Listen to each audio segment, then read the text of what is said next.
бір кем дүние. Өмірдің қарама қайшылығы ойыңды сан жаққа жүгіртеді.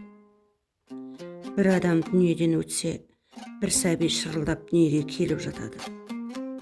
Біреу бала туып тастап қашса, енді біреу сол бір балаға жете алмай, өмір бойы зәру болып келеді. Біреу ашық күнде адасып жүреді. Біреу қараңғы түннен жол таба біледі. Кейде жаныңдағы жақының алыстап кетеді. Алыстағы бір жан жақының болып жетеді. Бір қария 100-ден асса да өмірді қимай, көзі жасқа толып барып дүниеден өтеді.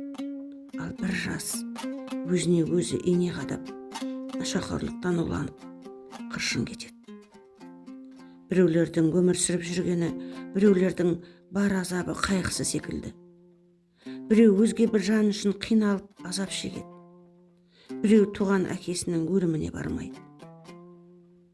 Біреу өзге бір жан үшін жанын қияды. Енді біреу туған анасын немесе әкесін қартайған кезінде көзін мөлдіретіп, жүрегін елжіретіп, қарттар үйіне табыс етеді. Біреуде бар, біреуде жоқ, бір кем дүние осылай өтеді.